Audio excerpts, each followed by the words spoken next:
E enquanto ela está atacando o documentário, há outra bomba que vem à tona.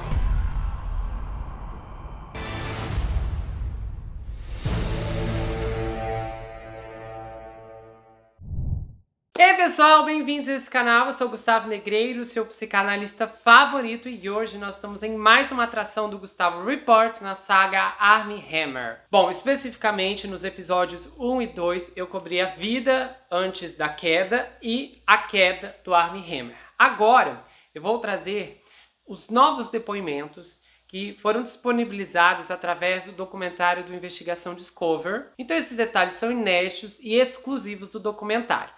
Também, muita gente havia ficado curiosa em relação à minha opinião, à minha análise sobre o que eu teria para dizer sobre as moças, as acusadoras, as garotas, e eu deixei isso de fora da minha análise, que foi muito extensa no episódio passado, mas porque eu já planejava trazer especificamente nesse aqui hoje.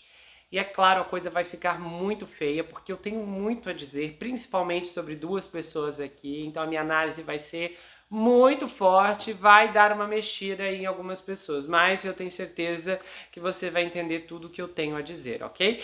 E nesse momento eu quero deixar um recado muito especial para você. Sabem pelo menos de quantas pessoas eu estou falando? Querem ver o número?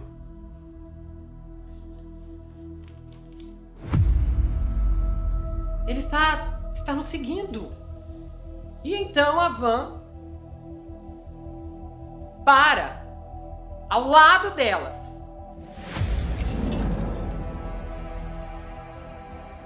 Pois é, confira Pássaro Negro, essa minissérie incrível do 24 Horas na Mira. São 14 episódios. A liberdade de um homem se esconde na escuridão de outro homem que está preso nas trevas. É uma das histórias mais fantásticas que nós temos aqui. É uma atração super especial, porque lá no 24 Horas na Mira eu trago casos criminais de alto perfil. Então é uma história muito profunda. E você também pode conhecer as outras atrações aqui do Report. Eu tenho várias biografias de outros atores que eu já cobri, como o caso do ator do Harry Potter, o do Johnny Depp, parte 1, parte 2, a biografia da Amber Heard, e por aí vai. Nós estamos nessa saga e vamos dar continuidade, inclusive, principalmente porque no próximo episódio eu vou cobrir a família do Armie, e nos dois últimos eu vou focar especificamente na tia, na Casey Hammer. Eu tenho muito material dela, detalhes exclusivos, tem uma bomba que você só vai saber aqui, que o documentário do Discovery deixou de fora, mas eu vou trazer para você, e é com exclusividade, porque você vai ficar perplexo, envolve diretamente o Armie, inclusive muito do que eu vou embasar hoje já na minha análise em relação a um ponto dele já está centrada com as informações que vocês vão ouvir nos próximos episódios. Lembrando que você também pode conferir os outros casos criminais que tem aqui no canal, lá na série Na Mira, e outros vários links das atrações e minisséries que são muito organizadas, você também encontra aqui na playlist. E nesse momento eu quero agradecer as pessoas que contribuíram através do Valeu, mecanismo disponibilizado aqui pelo YouTube, e hoje é a Drica Lopes e a Priscila Stremel, que fez pelo Pix. Eu agradeço muito o carinho e a gentileza, eu desejo que vocês possam ser retribuídas de diversas formas, e eu fico muito feliz com o carinho e também com a contribuição. Nós vamos começar esse caso agora. Bom, na estrutura que eu organizei, eu optei por deixar o depoimento mais forte lá para o final, e nós vamos começar aqui com a Julia Morrison, que eu já havia apresentado, ela já havia aparecido um pouquinho quando o escândalo emergiu no ano passado, mas hoje ela voltou exclusivamente no documentário, e aí eu vou contar o que ela disse para vocês. Então ela esclarece que ela é uma artista, uma escritora, e ela fica entre Nova York e Los Angeles. E há uma série de obras de arte que ela produziu, intitulada por Arabella, de uma artista chamada Sarah Baba. E são sobre um relacionamento tóxico, e parece que essa moça quer se libertar disso. Então nessas artes há legendas muito existencialistas, com garotas bonitas, e como a própria Julia afirma, muitas dessas imagens são bem provocativas. Quando ela viu pela primeira vez que o Armie a estava seguindo no Instagram, foi cerca de uma semana antes da quarentena. E aí ela procurou o Instagram dele e disse: olha, é aquele cara do filme A Rede Social. E ela disse: bom, ele é um astro de cinema, também esteve em Me Chame Pelo Seu Nome. E ela foi abrir as mensagens com a intenção de dizer um oi, de agradecer por ele estar seguindo, porque de alguma forma contribui com o trabalho artístico dela. Quando ela abriu o direct, ela percebeu que ele já tinha mandado uma mensagem para ela em 2017, e era uma mensagem longa, e ele estava perguntando sobre uma série de fotos que ela havia retratado. E então, quando ela entrou em contato com ele, quase exatamente 3 anos depois, ele respondeu dentro de 1 hora, e então eles começaram a conversar. Aí ela perguntou para ele quais eram as obras de arte da série dela que mais o atraíram, e então ele disse que a foto que ele mais gostou era o retrato em que ela estava sendo asfixiada. E nas mensagens ele dizia assim: Deus, você é tão perfeita, como se fosse feita para mim. E ela disse que achou que isso era irônico, porque ele meio que não entendeu a mensagem do você não percebe como é intangível? Mas, sendo uma jovem nessa indústria e alguém que trabalha como modelo, que atua, faz artes, as pessoas vão te encher de elogios.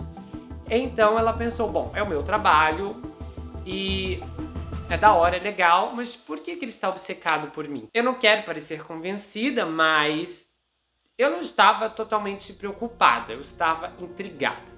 E foi aí que o Army a convidou para uma peça. Foi muito rápido, poucas horas depois da conversa. E ele disse, olha, você está em Nova York, eu estou atuando numa peça aqui, você quer vir? E aí ela estava interessada, só que aconteceu o lockdown. Pouco tempo depois, a conversa deles se tornou íntima.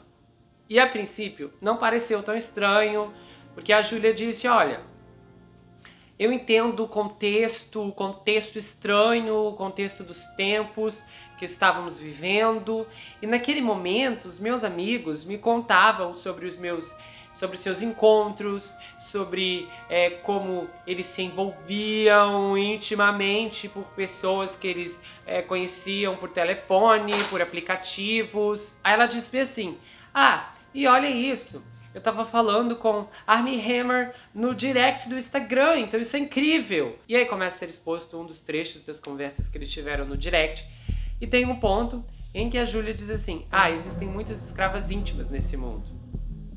E o Armie responde, com colher e guia? Então quando eles começaram a conversar sobre essas coisas íntimas, era só isso que ele queria falar com ela. E então, há mais mensagens. Ele disse assim, vamos ser abertos e honestos. Eu quis amarrar você desde que vi aquelas malditas fotos. E eu te mandei a mensagem Shibari. É como se escreve. É a arte japonesa de submissão com cordas. Com a sua prima Kimbaku, que embarcou para total contenção. Aí ela responde assim, nossa. Aí ele foi dizendo como seria bom se ela se submetesse a ele no nível em que ele pudesse ligar e de repente dizer uma palavra e a fazer ir rápido, como um comando, no estilo pavloviano de cães.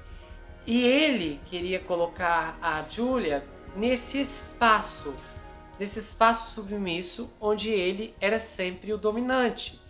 E eram mensagens enviadas com intervalos de segundos, muito pesadas e também muito frequentes.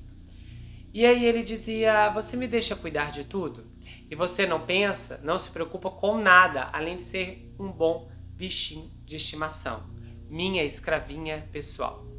E em troca, você será idolatrada, alimentada e possuída. Aí, numa dessas mensagens em que ele diz que ia fazer horrores com ela, ela deu um coraçãozinho. Aí ela fala no documentário, eu dei um like, eu curti, mas isso só significa que você recebeu a mensagem. É totalmente diferente de estar em um espaço íntimo com outra pessoa.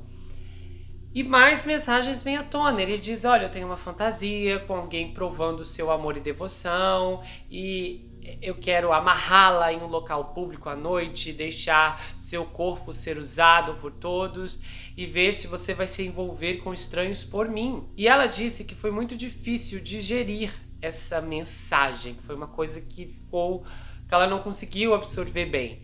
E toda essa conversa foi muito direta e foi rolando por 6 meses. Só que ela havia procurado no Google e aí ela viu que ele tinha uma família, que ele tinha esposa e que ele tinha filhos. E aí ela concluiu, se ele é um homem casado e está fazendo isso comigo, eu não vou ser ingênua o suficiente para pensar que eu sou a única. E eles continuaram papeando e conversando e marcaram para se encontrar. Mas ela acabou desistindo em janeiro de 2021, quando o escândalo explodiu. Aí ela disse, olha, o Armin tentou se aproveitar de mim, porque eu cresci em um orfanato, e eu compartilhei a minha história com ele, ele também compartilhou coisas pesadas sobre sua família, mas eu sei que ele queria só se aproveitar de mim e tal. E ela disse que transformou em arte as mensagens do Armin, que o objetivo era empoderar mulheres, que era para acabar com uma cultura da violação e que tudo que ela estava fazendo era para pensar em como ela poderia empoderar as mulheres, de deixar as mulheres mais poderosas, e que ela queria colocar a cabeça do Armin em vergonha. Por isso que ela fez aquelas artes que ela basicamente imprimiu os directs das conversas deles. Aí a gente também tem uma rápida participação de um homem chamado Ryan Bailey, que basicamente não tem muito a dizer. Porque ele diz que conheceu o Armin das aulas de interpretação, eles frequentavam a mesma turma de terça por anos, e ele assistiu à ascensão do Armin ao estrelato. Ele disse, olha, existem certas pessoas que lançam a luz delas sobre você, e que você acredita que é a única pessoa no mundo, e que tem um elemento disso no ar. E aí ele fala, olha, a gente estava no mesmo barco, estávamos lutando para conseguir os papéis, e os testes para a rede social vieram como um tornado. Então todos estavam fazendo testes para conseguir algum papel nesse filme, porque era uma grande oportunidade. E foi aí que o Armin foi escalado para fazer os gêmeos Winklevoss, que tiveram a ideia do Facebook no campus de Harvard. E os atributos para esse papel era que o ator fosse alto, de boa aparência e tivesse uma coisa de riqueza. Aí esse rapaz, o Ryan, disse que o Armin não gostava de falar sobre a família dele ou sobre a história dele, mas que ele observava que pelo tempo que ele morava em Hollywood, ele via o nome Hammer em museus, em parques. Então ele sabia que a família do Armin tinha muito dinheiro e poder. Aí nós temos um depoimento muito interessante, que é de um ex-assistente do Armin, que pediu para permanecer anônimo por temer retaliação. E ele diz, olha, quando as acusações do que o Armin fez foram divulgadas, eu fiquei chocado, mas não chocado. Porque o que eu vivi com ele não foi nada comparado ao que essas moças sofreram, mas o mesmo tipo de comportamento estava lá. Basicamente, todas as histórias que eu tenho para contar sobre ele podem estar enraizadas em controle, porque era assim que o nosso relacionamento funcionava. Então ele diz que o Armin poderia apresentar uma carinha bonitinha e que você poderia trabalhar com ele em um filme e não ver o que estava atrás dessa fachada, atrás das portas fechadas. Tudo era diferente. Aí ele diz que teve uma vez que um amigo do Armin estava indo para a cidade e o Armin queria que ele fosse para o aeroporto e segurasse uma placa que dizia bicha. E aí ele falou que sentia calafrio só de pensar nisso, porque se ele dissesse não, o Armin tentava encontrar formas de envergonhá-lo. E ele chegava a conversar com outros ao redor. Eu devo demiti-lo porque ele não quer fazer o que eu mandei. Então ele tratava o funcionário como uma grande piada e ficava forçando, pressionando coisas que não eram engraçadas. Um dos relatos mais fortes que ele dá é que em um certo momento eles foram a um clube de strip às 10 da manhã de uma terça-feira. O Armin, outros atores e membros de uma equipe de um filme que eles estavam fazendo. E aí o Armin quis se aproveitar da posição dele de superior para forçar esse moço a fazer uma lap dance. E o cara disse, não quero fazer, eu não estou confortável. Mas o Armin disse para ele, eu sou o seu superior e você tem que fazer isso. E aí ele fez esse rapaz acreditar, ele induziu que ele não tinha escolha e o rapaz teve que aceitar aquela situação. Aí ele disse, olha, situações como essa de comportamentos inapropriados se repetiam constantemente. Às vezes a gente entrava no carro dele E o Armin ia a mais de 220 quilômetros por hora em ruas residenciais enquanto estava bêbado. E ele disse que isso assustava muito, mas o Armin gostava desse machismo atrevido e de exercer poder. E então nós chegamos no depoimento da moça que tem mais propriedade aqui, que é a Courtney Sekovic. E ela é de Dallas, no Texas, CEO e fundadora de um aplicativo chamado Flashchat, que ela fundou em 2017. Então eu vou narrar basicamente da forma como ela disse, como eu fiz no depoimento do John e da Amber na época das audiências do julgamento. Eu amaria poder pintar um quadro de todos os alertas que eu vi e o que aconteceu para eu entrar nessa armadilha, onde eu era quase totalmente controlada por alguém, porque eu tinha perdido todo o senso de identidade. Foi em novembro ou dezembro de 2019, eu só queria curtir uma noite com os meus amigos num bar em Dallas, e um amigo disse, olha, aquele é o Armie Hammer, do filme A Rede Social. E eu não sabia quem era ele, e ele era tão alto, e se vestia como um garoto, então eu pensei, uau, esse cara é super fofo. Aí a gente se viu de passagem, conversou rapidinho no bar e depois eu fui para casa. Então, eu acordei no dia seguinte e vi que ele me adicionou no Instagram e eu segui ele de volta. E a gente ficou só de longe, olhando a vida um do outro. E a Covid aconteceu. Então tudo parou, o meu negócio estava parado e eu estava só com os meus pensamentos e foi bem difícil. Então em junho de 2020 eu recebi uma mensagem do Armin e ele decidiu falar comigo. E eu fiquei tipo, Na minha cabeça eu pensei, eu não faço nada tem um mês, é pandemia, isso pode ser interessante. Mas eu fiquei um pouco hesitante, porque eu vi a persona pública, casado, pai desses 2 filhos lindos. Então eu fiquei tipo, pera, você é casado, não é? Aí ele disse, a minha esposa e eu estamos separados há quase 2 anos. Eu moro em Nova York e ela mora em Los Angeles. E eu acreditei, porque ele me mandava mensagem de texto e me ligava todos os dias, comunicação constante, desde a hora em que ele acordava até a hora que adormecíamos juntos no telefone. Quando eu vi que ele estava compartilhando todas essas coisas comigo, detalhes íntimos sobre os pais, segredos de família, eu lembro de ter pensado, isso é mesmo forte, ele deve se sentir muito seguro. Então, em troca, eu me senti muito segura, contando a ele sobre a minha vida, e eu tinha saído de um relacionamento tóxico, um relacionamento que era muito intenso, e a gente estava compartilhando muitas coisas íntimas. Muitas das coisas que compartilhamos foram traumas que vivenciamos quando crianças. E essa conexão foi ficando cada vez mais profunda, esses laços foram ficando fortes, e ele mostrou um lado vulnerável e disse que só contou para mim. E eu quis ajudá-lo, e ao mesmo tempo ele me cobria de elogios, como você pode ser tão bonita, tão inteligente, tão engraçada, você é uma ótima ouvinte, você me entende. E ele disse, eu sinto uma conexão intensa com você, isso não é doido? Não somos doidos? E eu falei, talvez sejamos, bom. Com todo o carinho e atenção que eu recebia, eu senti que tudo isso era perfeito. Era incrível, era que somos ensinadas a pensar que é um conto de fadas. Além de ser um ator, e um ator bem conhecido, ele também era lindo, alto, e tipo, o que ele queria comigo? Dizer que não teve o efeito em mim, acho que teria efeito em qualquer uma. No dia 4 de julho de 2020, ele me disse que estava fazendo uma viagem, que ele ia de Miami para Los Angeles e que passaria pelo Texas.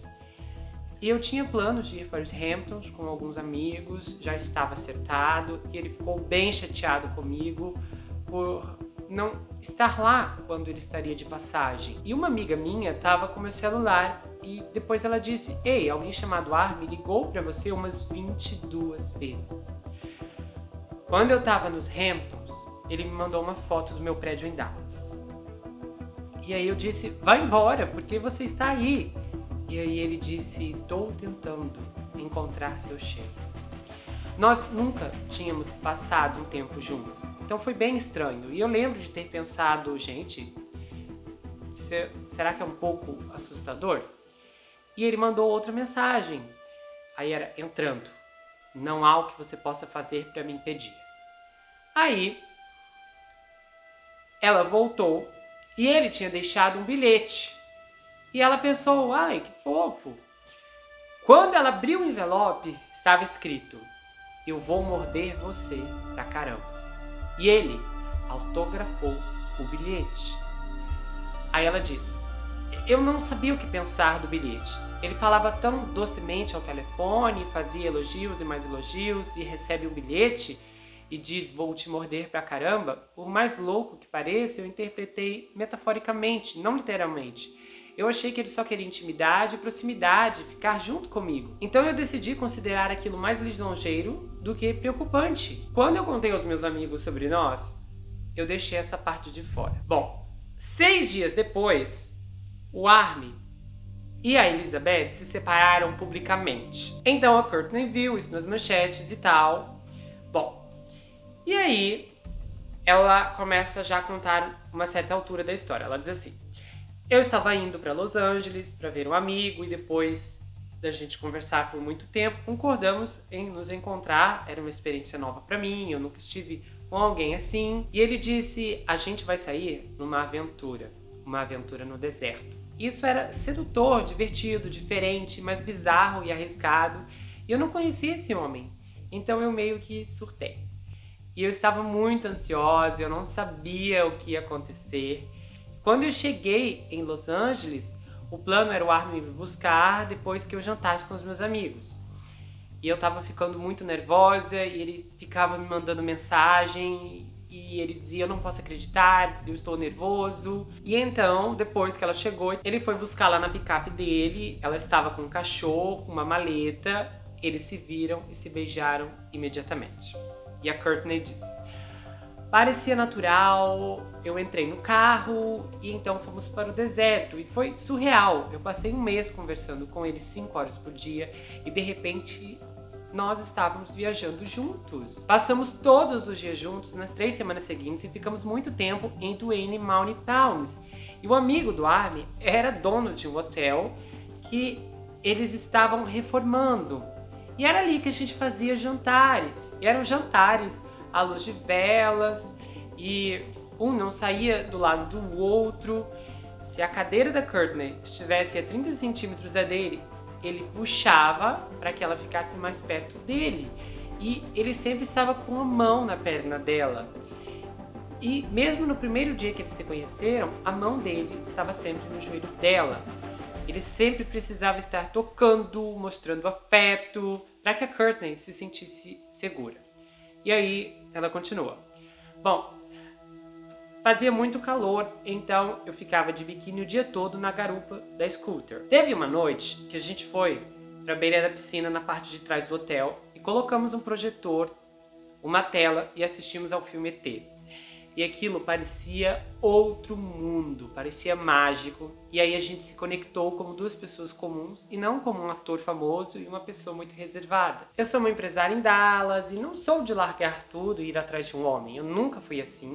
Só que eu acho que eu estava começando a me apaixonar por ele. Eu não teria dito eu te amo, mas eu estava caminhando para isso. Eu estava feliz, realmente muito feliz. E aí fomos a primeira vez à loja de ferramentas para procurar cordas. E ele quis me levar na seção de cordas.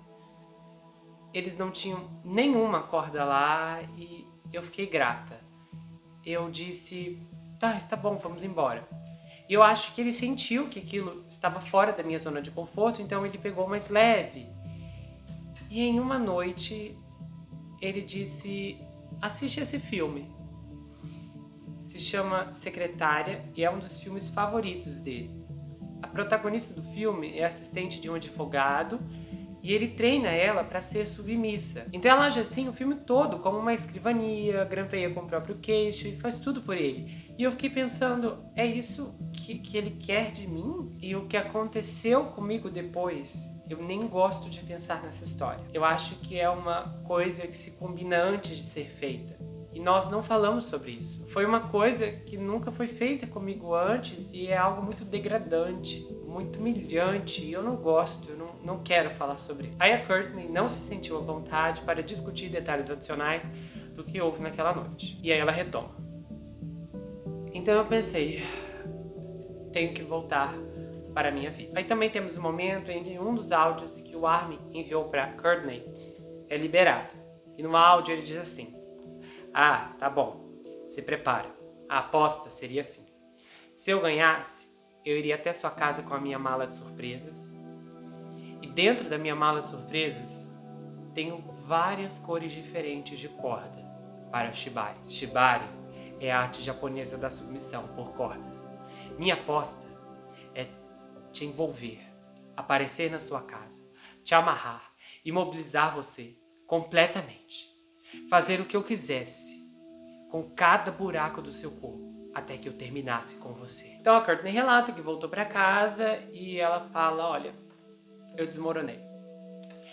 Eu desmoronei no chuveiro, eu chorei muito, eu senti uma onda de ansiedade, como se o meu corpo estivesse respondendo e me falando: tem alguma coisa errada. Mas aí eu tirei isso da minha cabeça, porque quando conversávamos era: eu sinto sua falta, eu sinto mesmo, você tem que mudar pra cá, você tem que ser minha namorada. E ele precisava de mim, isso era muito bom. Então nos víamos cerca de uma semana depois. E ele me dava tempo de qualidade, a comunicação era constante, com as demonstrações de afeto eu me sentia muito amada. Quando estávamos juntos, era bom, e quando estávamos separados, eu sentia um buraco no estômago. E não conversamos sobre exclusividade, mas em todas as nossas conversas eu não devia ficar com ninguém. Eu não tinha capacidade mental de pensar em outro cara, porque ele me mandava 1000 mensagens e ligava cerca de 100 vezes. Eu não ia a nenhum encontro e era assim que ele queria. Aí agora essa parte dos eventos cruza com a linha do tempo do primeiro episódio, que é quando o Armin é visto publicamente com a atriz Rumor Willis. O casal foi fotografado andando em Los Angeles. E a Courtney viu aquilo. E aí ela disse: o que é isso? E o Armin disse: ela não significa nada pra mim. Só que ela viu o jeito que a mão dele estava nela. E ela pensou: é o jeito que ele estava com a mão em mim, no meu braço, me abraçando. E o jeito que ele estava tocando me fez sentir ainda menor. Eu me senti traída. Então, tentei terminar tudo e eu devia voltar para Los Angeles, mais ou menos em setembro. Mas naquela altura, ele tinha se mudado para uma minúscula casa com piscina. Então eu fui até essa casa e disse: eu vou terminar tudo. E eu falei: Armin, você tá me magoando, eu não posso fazer mais isso. E ele disse: não. E ela disse: olha, você vai ter que me bloquear, vai ter que parar de seguir, vai ter que fazer todas essas coisas. E nós dois estávamos chorando e eu fui embora. Aí ela mandou uma mensagem pra ele dizendo: olha, eu espero que você encontre o que está procurando, de verdade. E ele respondeu: eu odeio isso. Eu quero dizer pra você voltar aqui, podemos conversar sobre isso, mas você continua a dizer que quer que eu a deixe em paz, e eu não quero. Bom, no dia seguinte, ela foi à casa de uma amiga em Beverly Hills, e ela estava lá passeando, e de repente, o Armin apareceu com o scooter dele, exatamente onde a Courtney e a amiga estavam.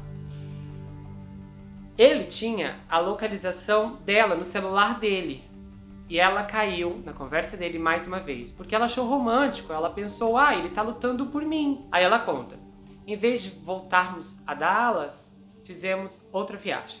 Quando você gosta de alguém, é meio doido que a sua mente está disposta a ignorar ou justificar.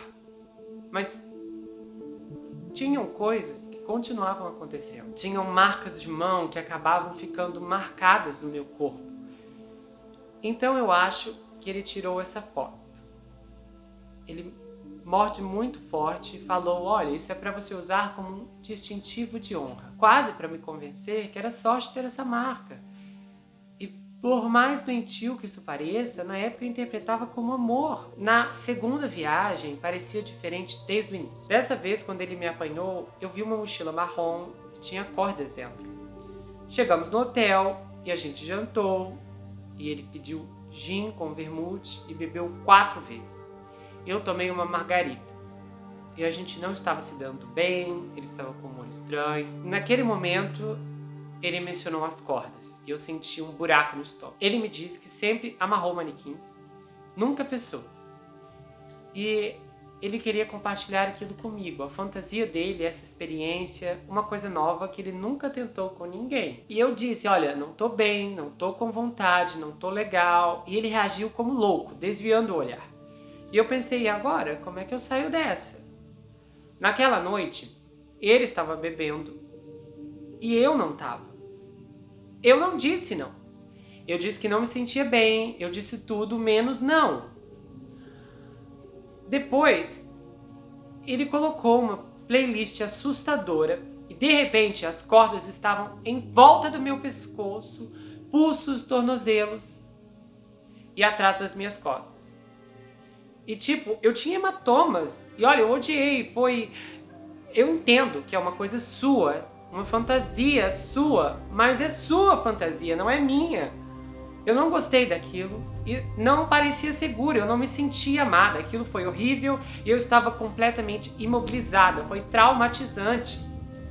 Eu estava imobilizada e eu não podia me mover e eu queria lutar ou fugir, mas eu não consegui. Eu estava presa e eu só fechei os olhos até acabar. Aí ele foi dormir, como se aquilo não fosse nada. Eu comecei a entender o que tinha acontecido em Sedona. Não caiu bem pra mim, mas depois ele me puxou para mais perto ainda. E disse, eu vou te apresentar para minha mãe. Isso era uma coisa muito importante para mim. Eu achava muito sério, parecia que eu estava bem e eu estava me apegando a pequenas coisas. A situação com as cordas foi 3 dias antes de eu conhecer a mãe dele. E o Armin falava muito da maldade do pai, do avô, bisavô. Mas ele não parecia estar triste, era como se fosse um legado. E na ida para Dallas, ele disse, olha, vai ser interessante a viagem. Então, chegaram lá, Courtney viu que a Drew tinha uma presença igual ao filho. E no jantar, ele ficava falando coisas negativas sobre o próprio pai. E aí, a mãe, a Drew, diz assim, olha, isso aconteceu com ele quando ele era mais jovem. E a Courtney pensou, gente, isso é muito sério. Especificando isso que aconteceu, a Courtney não deixou claro. Ela não relatou as coisas pessoais que o Armin contou a ela. Eu não sei se é porque ela não quis ou se o pessoal do documentário aconselhou a manter essas partes privadas. Mas ela ficou chocada com aquela informação. E ela disse, quer saber, tinha acontecido coisa demais. E então eu terminei 2 dias depois. 2 dias depois que eu conheci a mãe dele. Eu sabia que em algum momento o Armin seria exposto. Ele é descuidado, ele escreve essas coisas loucas, deixa rastros em todo lugar. E a Courtney começou a ter pesadelos. Ela começou a sentir uma angústia tão grande. O trauma que ela inclusive tinha um diário, então ela leu alguns trechos ali. Foi muito interessante a forma como ela ficou marcada por essa espécie de violência no que aconteceu ali entre eles. E ela se internou em um centro de tratamento em 5 de outubro. Enquanto ela estava na reabilitação, alguém mandou uma mensagem dizendo, olha, o Armie Hammer tem uma nova namorada. E ela foi pesquisar e viu que era Paige. Aí ela percebeu que era uma moça muito bonita e tal. Só que as fotos recentes da Paige tinham algo em comum. Marcas em todo o seu corpo. E ela disse, eu senti um aperto no coração porque eu pensei, ele vai fazer isso com uma menina de 22 anos, o que ele tinha feito comigo. Eu tinha 30 e ela tem 22. Aí fim do ano e agora a gente vai para janeiro, quando o escândalo vai explodir. E ela disse, bom, eu vi uma mensagem da conta da Moa, uma conta de fofocas. Ela sabia que eu e o Armin tivemos um relacionamento porque o meu nome já estava vazado. Então o Demois falou sobre isso. E a conta dela estava postando capturas de tela de uma conta chamada House of F. E eram mensagens intimamente violentas. Então ela me escreveu, isso é verdade? E a Courtney disse, eu sei como esse homem fala, eu poderia escrever um texto por ele, eu vi 1 milhão de vezes, eu conheço a linguagem que ele usa, a pontuação que ele usa, e ele sempre usava a palavra gatinha, porque ele dizia, e aí gatinha? Isso era muito comum. E nas mensagens que a House of F mostrava, ele dizia exatamente a mesma palavra. Então ela respondeu: é 100% verdade. Ele finalmente está prestes a ser exposto. E você pode dizer que fui eu que disse isso. Aí a conta de fofoca responde: você quer que eu poste você? E a Courtney disse: olha, àquela altura eu só queria validar o que a F estava dizendo. Então eu respondi: por mim tanto faz. E a conta da Moa divulgou o print. No dia seguinte, a vida dela virou de cabeça para baixo. O nome da Courtney estava em todos os lugares. E então ela aceitou falar oficialmente. A história ficou ainda maior, que é verdade. E aí, no meio de todas essas explosões, a Paige mandou uma mensagem para Courtney no Instagram. E a Courtney deu seu número e a Paige ligou. E a primeira coisa que ela disse é: por que você não me contou? E aí a Paige contou a história dela para Courtney.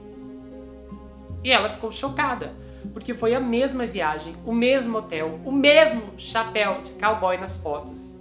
Elas também assistiram ao filme Secretária. Foi exatamente o mesmo álbum de música que ele colocou para tocar quando ele estava amarrando a Courtney. Ele também usou as mesmas músicas para amarrar a Paige. E a Paige perguntou: ele te chamava de coisinha perfeita? E a Courtney disse: sim. Ele me chamava de coisinha perfeita. E a Courtney falou: ele te levou para conhecer a mãe dele? E a Paige disse: sim, ele me levou para conhecer a mãe dele. Então foi aí que a Courtney se deu conta que era tudo exatamente um protocolo.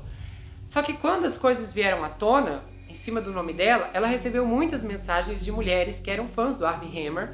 E eram muitas mensagens de ódio. E essas mulheres descobriram o número pessoal dela e mandavam coisas horríveis por lá. Elas mandaram até mesmo uma foto da cobertura da Courtney como ameaça. E aí ela saiu do apartamento e comprou uma casa e colocou câmeras por toda a parte. Bom, o que aconteceu? A gente tem uns problemas no documentário, principalmente naquela parte ali que eu narro pra vocês, que é quando a Courtney está falando sobre a mordida e uma foto é mostrada na tela. E ela diz que o Armie mandou pra ela essa foto que ela achava que era do seu corpo. Então, logo após a estreia da série documental, os usuários de mídia social notaram que a imagem parecia semelhante à de uma foto de tatuagem de marca de mordida que se originou na internet e parece ter sido encontrada no Pinterest. Aí então, a Talo Filmes, que produziu o House of Hammer, o documentário, anunciou que removeria a imagem do episódio. Eles também emitiram uma nota de apoio em relação aos depoimentos e a Courtney também entregou um comunicado à People explicando o que aconteceu. Ela disse: olha, quando você é bombardeado pelo amor, recebe várias imagens em rápida sucessão. E durante o meu tempo com o Armie, recebi inúmeras mensagens, incluindo inúmeras imagens e vídeos. A marca de mordida mostrada era uma foto enviada pelo Armie em nosso tópico de texto arquivado. Mais de um ano depois, eu acreditei que essa foto era minha, já que eu tenho dezenas de fotos retratando o seu abuso em meu corpo. Escolhi contar a minha história para esclarecer o que experimentei em meu relacionamento, na esperança de que outros não sejam colocados na mesma situação. Bom, pulando essa questão, a gente tem outra que também é ácida, porque o Eli Hackman e o Julian Hobbs são os executivos que produziram um documentário para o Discovery+. E eles queriam levar a história através das manchetes, segundo suas próprias palavras. Era março de 2021, a carreira do Armie já havia virado cinzas, e então eles decidiram começar a mexer os pauzinhos para produzir todo esse material. E aqui que entra a maior acusadora, a F, uma mulher europeia de 26 anos que se recusou a dar seu sobrenome devido a preocupações com a série. Um mês depois que a F se tornou pública, um produtor da série entrou em contato com ela para perguntar se ela queria ser entrevistada para o projeto.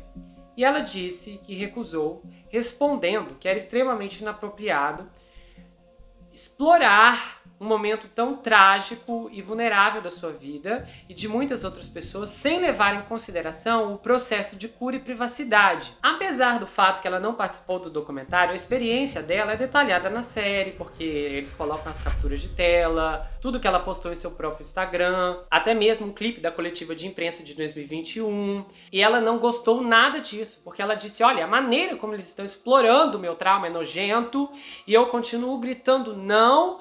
E eles continuam dizendo que não precisam da minha permissão. Essas pessoas, esse documentário me lembra o Army. E enquanto ela está atacando o documentário, a outra bomba que vem à tona. A advogada dela, a Gloria Howard, que foi apresentada aqui nos 2 episódios anteriores, não informou a F que ela foi entrevistada e que ela gravou cenas para o documentário. E o documentário foi gravado em novembro do ano passado. E passou-se quase um ano para a cliente da Gloria, a F, descobrir que a advogada fez uma participação pelas costas dela. A Gloria disse, olha, eu não posso responder a reclamação da minha cliente por causa do nosso privilégio, mas as declarações que fiz em nome dela foram feitas porque eram consistentes com a nossa representação e foram autorizadas explícitas ou implicitamente. E foram feitas porque eu acreditei que as declarações eram do melhor interesse da minha cliente. Os produtores do documentário foram procurados para dar a sua opinião acerca das acusações da F e eles disseram, olha, ela tem falado que fazer qualquer forma de mídia desses eventos é um pouco problemático, mas nós, como cineastas, não temos essa visão e sentimos que realmente temos a obrigação de contar as histórias. Se você parasse de fazer filmes porque alguém disse que não queria que um filme fosse feito, você nunca faria um filme. A Paige Lorenzi foi convidada para participar do documentário, mas ela recusou e ela disse que era uma experiência muito traumática, então ela não tinha intenção de expor, de abrir as velhas feridas. Mas ela relatou que ela entrou em contato com o irmão do Armin para contar o que ele estava fazendo, isso antes de tudo vir à tona, e que ele meio que a ameaçou, dizendo isso não é seguro. Vamos aqui na minha opinião, vamos começar a minha análise, porque eu tenho muita coisa para comentar com vocês. Mas eu vou dar a minha opinião sobre o documentário, é uma coisa que eu sei que já muita gente vai perguntar. Vamos lá então.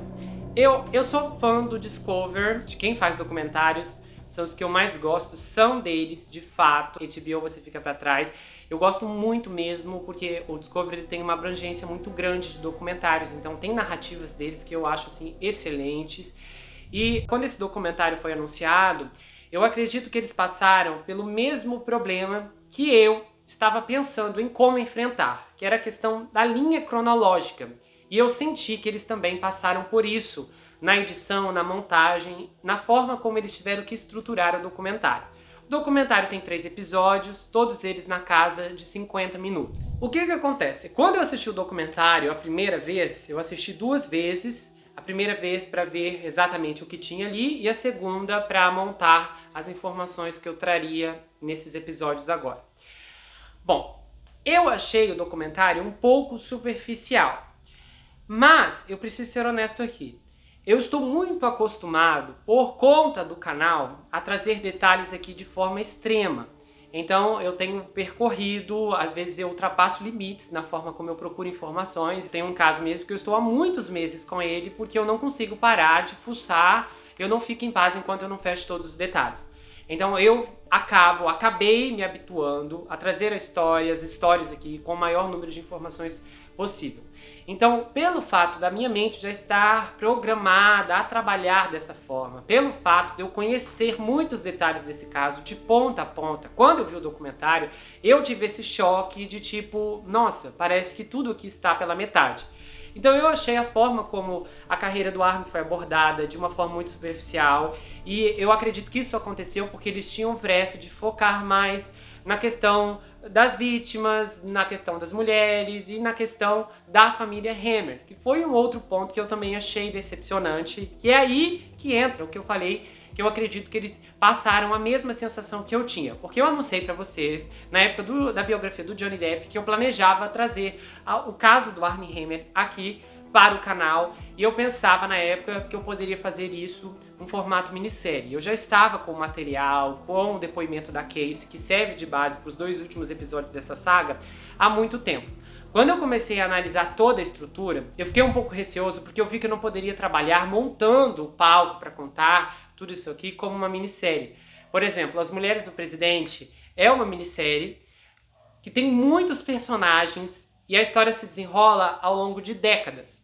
E eu não tive problema na transição das narrações, porque os personagens estão todos ligados. E a história, ela avança no tempo. Então a gente começa lá na década de 60, 70, 80, 90 e todo mundo vai avançando junto. Aqui havia um ponto diferente. O que me preocupava foi como que eu vou trazer a história do Armie Hammer para depois contar a história da família dele, depois contar a história da tia dele separado, porque não tinha como contar em linha cronológica, primeiro porque o Armie é o nome mais conhecido dessa história toda. Então colocar o nome da Casey, as pessoas não iam nem entender quem é essa mulher, tipo, não vou ver isso aí. E eu sabia que era um pouco confuso trazer o Armie, depois a família, depois a Casey, mas por final eu já vi que não teria como trazer essa história no formato minissérie e a melhor estrutura seria o formato saga, no qual eu já trouxe a saga de Johnny Depp vs Amber Heard, também no caso a Gabi Petito, e eu pensei que dessa forma os eventos ficariam mais contextualizados e seria mais fácil de entendimento, principalmente para que pudéssemos passar pelas transições da forma mais segura possível. E é lógico que agora, já nesse ponto onde eu já roteirizei todo o material, eu vejo que realmente é muito tranquilo fazer dessa forma, alternando entre as linhas do tempo, começando pela pessoa que tem mais visibilidade até a gente chegar em um dos depoimentos mais dramáticos, que vai ser o da Casey. Acontece que na época, como eu nunca tinha feito algo assim, era a primeira vez que eu experimentava esse tipo de projeto, eu realmente recuei bastante, inclusive eu segurei muito do Armie, eu decidi segurar até o documentário do Discovery ser lançado para eu ver como eles fariam, e eu realmente achei confuso e vi que a melhor forma de trazer aqui para o canal é dessa maneira que eu estou trazendo agora. Porque o que aconteceu? Eles viram que era impossível começar pela história da família do Armie para depois chegar nele. Realmente as pessoas iam falar, ué, a gente quer o ator, não quer essa família agora. E também trazer a história em camadas de linha do tempo, como eu estou fazendo aqui, seria inviável para eles, considerando que eles têm 3 episódios e aqui nós temos 6. Então, especificamente, os 2 primeiros foram super focados no Armie, esse aqui a gente está focado nas vítimas, o outro será na história da família do Armie e os últimos 2 na Casey Hammer. Então, para diluir tudo isso, o documentário do Discovery focou basicamente a primeira parte na história do Armie com a Courtney, e aí na segunda começa a trazer informações sobre a vida da família dele. Então a gente tem um vai e volta no tempo muito surreal. E aí isso é um pouco confuso. Inclusive tem uma parte, a primeira vez que eu vi, que eu que conheci a história, eu me perdi. Falei, peraí, que é isso mesmo? Então assim, teve essa questão, porque eles tinham que manter, eles precisavam manter a Courtney nos 3 episódios, eles tinham que manter a Casey nos 3 episódios, eles tinham que manter a Julia nos 3 episódios, e eles tinham que falar da família. Então tem uma hora que eles estão falando do Michael, que é o pai do Armie Hammer, aí depois está falando do Armand, que é o pai do Michael, do caso bisavô do Armie Hammer, e aí tem que falar ainda do pai do bisavô do Armie Hammer. Então vai e volta, e os eventos, eles não são, você não consegue contextualizar aquilo em um tempo cronológico. Você recebe as informações, mas você fica meio assim, tá, quando que isso aconteceu mesmo? Porque as informações vêm e vão de acordo com o que eles mais conseguiram situar na narrativa para fazer com que todo mundo tivesse uma participação equilibrada e tivesse o seu rosto presente em todo o documentário. Então isso ficou um pouquinho confuso realmente. Então a montagem não ficou tão atrativa por conta dessa confusão toda com a linha do tempo, e teve a partes ali que poderia ter se aprofundado melhor, e eles optaram por não fazer isso. Então mesmo com todos esses pontos, o documentário não deixa de ser interessante. Eu acho que eles mantiveram a narrativa muito boa, então em nenhum momento fica cansativo. Eu achei que ficou bom. Não foi o documentário que eu esperava, mas não foi ruim. Eu achei que foi uma produção bacana, sim. Mas aí uma coisa que eu gostaria de comentar é sobre a advogada da F, a Glória. Eu falei pra vocês lá no episódio passado que eu conheci o Armie Hammer, já conheci ele de muitos anos.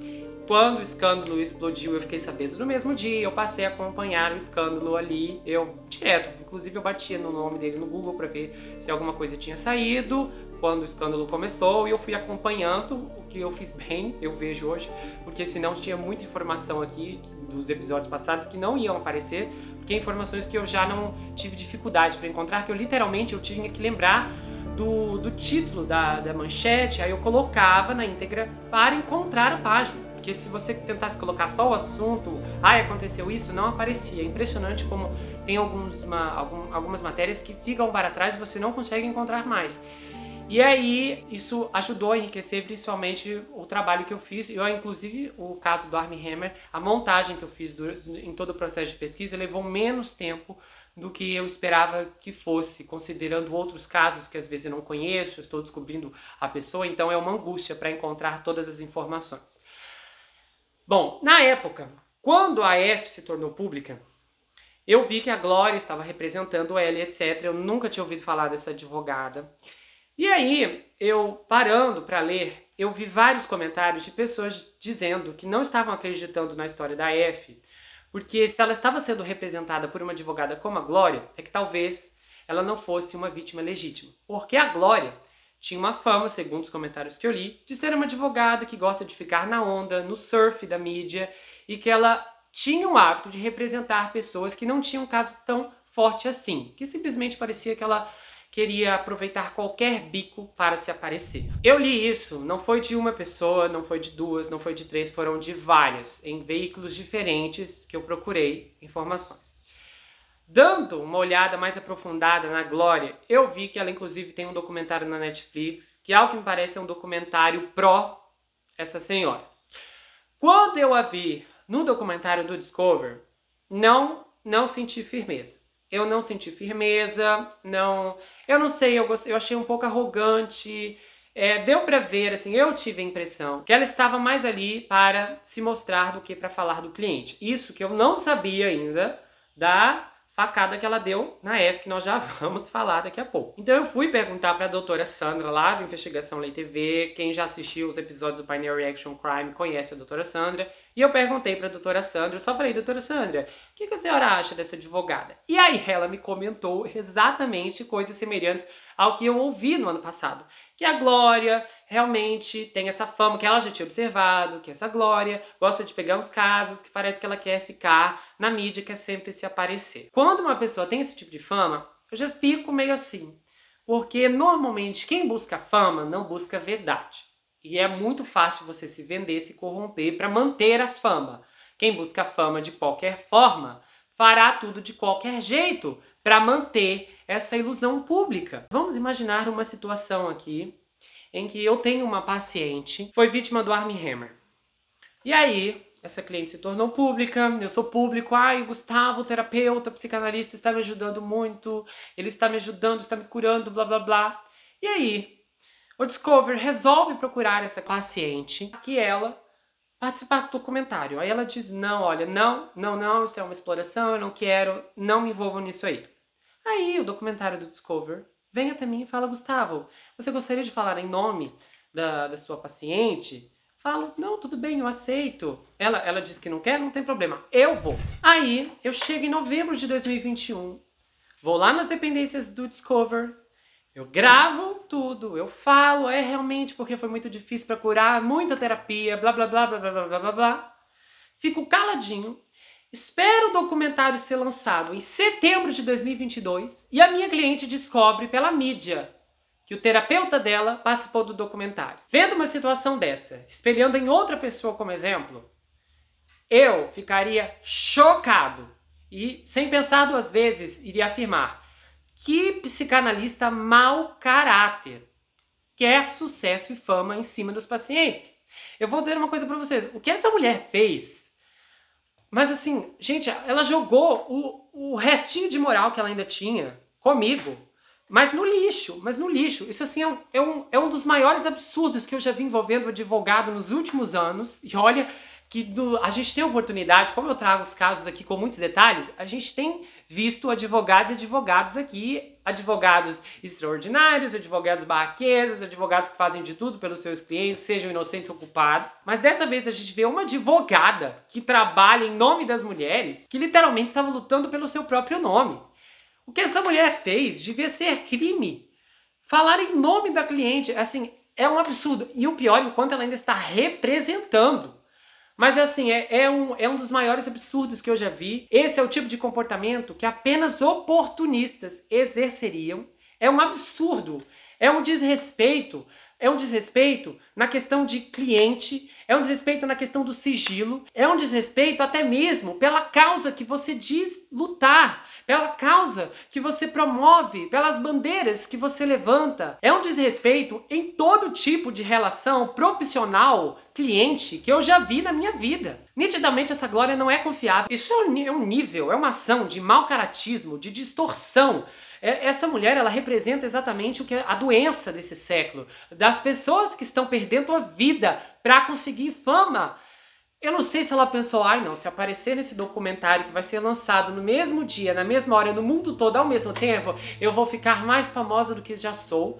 Eu não sei se valeu a pena pra ela, porque eu não sei se essa notícia vai repercutir. Eu cheguei a pesquisar pra ver se isso tinha aparecido em algum veículo aqui brasileiro e eu não encontrei, pelo menos até o momento em que eu gravo esse vídeo. E eu vi que isso foi mencionado apenas em um veículo lá dos Estados Unidos, que é onde a informação foi divulgada, no Los Angeles Times. Mas assim, é surreal. É uma das coisas mais... Olha, a advogada da Amber Heard, a ex-advogada da Amber, não conseguiu me chocar como essa senhora me chocou. Agora, ela ainda dá essa notinha pública, ai, não estou autorizada a discutir essa questão, mas eu senti que estava falando em nome da minha cliente. Oi, você só fala em nome da sua cliente se ela te autorizasse, se ela falar, eu não quero que você se envolva em um documentário onde eu não quis que eles usassem a minha imagem, mas eles estavam dentro do direito de lei para usar, mas... Não, você tudo bem, eu não quero ir porque eu não quero ter nada a ver com isso, porque tem pessoas que às vezes eles fazem documentários e a pessoa não quer ir, mas ela permite que o advogado vá falar em nome dela, que ela não quer expor tanto a imagem. Mas a diferença aqui é que a F não queria ter relação nenhuma com esse documentário porque ela não aprovava a existência dele. E aí a Glória vai lá e... ai, que eu não sei o quê, porque eu não gostei, literalmente quando eu bati o olho nela ali, eu não gostei, eu não engoli uma palavra do que ela disse. Inclusive, se a acusação da F fosse única, eu não sei se eu acreditaria nela, que é muito furo aqui, é um chute na defesa. Eu não sei se ela vai continuar com essa senhora, não sei se essa mulher tá cobrando, pode até não estar cobrando já para aproveitar a fama, o nome dela na mídia, mas pessoas ficam conhecendo como eu estou conhecendo agora. Mas é importante passar a informação para frente, porque esse é um tipo de oportunismo que eu não via há muito tempo. E numa situação como essa, considerando tantas leis de privacidade, de sigilo, é uma coisa chocante. Eu não sei como funciona a questão do direito por lá, se isso tem alguma punição ou não, principalmente pela notinha dela, ela parece estar super segura. Não, eu fiz isso, mas tá tudo bem. Tipo assim, a minha cliente não entende, mas eu entendo, eu sei o que é melhor para ela. Eu não esperava por uma coisa dessa, esse golpe vindo da advogada. Se fosse da família, do ex-namorado, do namorado, tudo é possível. Tudo é possível. Agora, da advogada, o que essa mulher fez é um oportunismo descarado e ela reverbera um pouco do que já muita gente está sentindo em relação a essa história. Que é mais uma mulher tentando tirar proveito da fama de um homem. Olha, conseguiu fechar todos os pontos dessa história. Parabéns, Glória, parabéns. Você conseguiu tomar o lugar que nós não esperávamos, que nenhuma pessoa pensou que você poderia fazer. Agora eu gostaria de fazer comentários rapidamente sobre o ex-funcionário do Armin, que fez declarações interessantes e eu acredito que mal serão lembradas. Bom, as pessoas elas tendem a olhar quando homens são vítimas desses tipos de situações de uma forma mais branda, do tipo como se fosse algo que não é tão grave, supera rápido. Eu já ouvi pessoas dizerem isso, homem supera rapidinho. Mas não é bem assim que funciona. Não há diferença entre ser homem ou mulher quando se está falando de um tipo específico de trauma. Existem pessoas que são mais resistentes e a forma como elas lidam por algumas situações pode ser menos dramática e outros mais dramático, dependendo da personalidade, da estrutura psicossocial, emocional. Então depende muito e há muitos fatores que envolvem a resposta que o indivíduo tem a uma situação que lhe aconteceu. Eu não tenho a menor ideia da condição psicológica desse homem, porque eu não pude nem ver o rosto dele.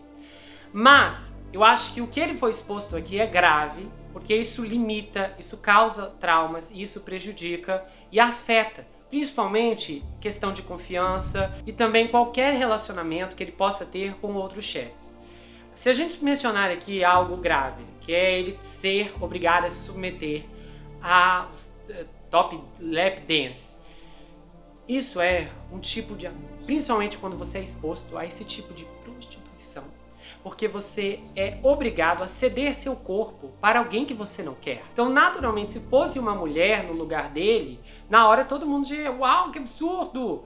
Mas como é um homem, ele mesmo diz, eu sei que o que eu passei é menos do que essas moças passaram, mas o que ele passou é sério, é grave. Já começa pelo fato dele ter sido obrigado a entrar numa boate. Então ele vai ver todo tipo de cena, corpos que ele não gostaria. Não sei se ele tinha namorada, se ele era noivo, se ele era casado com alguém. Mas o que ele foi exposto ali poderia feri-lo de diversas formas. De repente algo ligado à religião, ou então a fidelidade que ele tem a algum relacionamento, ou então a própria moral dele. Quando você é obrigado a fazer algo que você não quer nesse nível aqui, que não é necessário, nós não estamos falando de um trabalho que o seu chefe manda você buscar um copo d'água, você não quer e você é obrigado a buscar. Nós estamos falando de expor seus olhos, de expor seu corpo a uma outra pessoa que está fazendo algo que você não quer, mas você tem que se submeter. Também é importante comentar o estado de medo que ele passou quando ele estava no carro e que o Armin dirigia desenfreadamente, bêbado, a não sei quantos quilômetros por hora. Ou seja, o nível de controle era tão grande que ele continuou no trabalho, mesmo numa situação como essa dentro de um carro, no qual poderia ter resultado em um acidente fatal, onde os dois perderiam sua vida. Ou seja, o controle e a manipulação era tão grande que o risco de perder o emprego era mais temível do que perder a vida, caso uma situação como essa resultasse em um acidente trágico e fatal. Eu normalmente tendo a ser mais compassivo em situações como essa, quando envolve emprego. É claro que eu acho que tem limites, porque você não vai fazer tudo por um trabalho, mas há um estresse financeiro muito grande hoje em qualquer lugar do mundo. Todo mundo aqui que está empregado, todo mundo aqui depende de salário, independente se você trabalha para outra pessoa ou trabalha para si mesmo, você depende das finanças. Você precisa ganhar dinheiro para poder pagar suas contas. E quando muitas outras pessoas dependem de você, é muito comum pessoas permitirem, tolerarem várias situações que não deveriam para poder manter aquele emprego, com medo do que pode lhes acontecer caso percam aquele trabalho. Isso causa muitas situações, inclusive uma delas que a gente pode ver lá nas Mulheres do Presidente, que é uma das situações mais dramáticas, que é o caso da Paula Jones, quando foi levada para o quarto do Bill Clinton. E o que muitas pessoas perguntaram, tá, mas você estava na recepção, por que você foi para o quarto do governador? E a resposta dela na época foi o quê? Eu não pensei, eu não imaginei o que ele queria tentar fazer, e eu também pensei no meu trabalho, no medo de perder o meu emprego. E terceiro, eu trabalhava para o governador. Isso era uma honra. E essa é uma linha que pode ser muito difícil de algumas pessoas compreenderem, mas quando você traz todos os detalhes, os fatos eles podem ser interpretados da forma correta. Mas, passando dessa linha e indo para o outro lado, a gente chega na F. E aí, nós precisamos observar algumas coisas aqui. Todo relacionamento deve ser submetido a uma inspeção. Você precisa descobrir quem é o outro, quem é ele, quem é ela. Então, claramente, você deve usar os recursos necessários para que consiga fazer e realizar uma investigação. Você tem que investigar. Só que ninguém quer descobrir as pessoas que estão do seu lado. Infelizmente, as pessoas querem se agarrar ao que elas estão vendo. E quando os sinais começam a aparecer, a maioria ainda começa a minimizar o que está surgindo, porque eles e elas não querem que a boa fase do relacionamento acabe. Como a pessoa está até o pescoço no mar de rosas, ela, não, eu tô aqui submerso, vai ficar tudo bem. Acontece que ninguém tem consciência que essa fase vai acabar. Porque se o outro não é quem diz ser, significa que ele está usando um disfarce. E mais cedo ou mais tarde ele vai tirar o disfarce. As pessoas só usam disfarces para conquistar alguma coisa ou alguém. Quando elas conquistam, os disfarces não servem mais. Porque disfarce gera esforço, gera trabalho, gasta energia. E é visível aqui pelo padrão entre os relatos, que é inegável, que o Armin não tinha afeto a essas moças. É algo que eu afirmo aqui. Ele não tinha afeto por nenhuma dessas moças, tenho certeza absoluta. Ele seguia um protocolo que provavelmente foi muito bem testado para conseguir mantê-las atraídas nele, para que pudessem fazer suas vontades bizarras. A gente pode ver nessa estrutura de viagem, Então ele dava o mundo para que à noite, ao fazer tantas exigências absurdas, as moças que receberam o dia inteiro uma quantidade absurda de afeto e atenção não tivessem coragem para negar. E a única escolha plausível acabava sendo se submeter às exigências ou aos pedidos dele. Então tudo isso é um efeito muito bem pensado. É planejado e é articulado. Eu dou, você fica me devendo.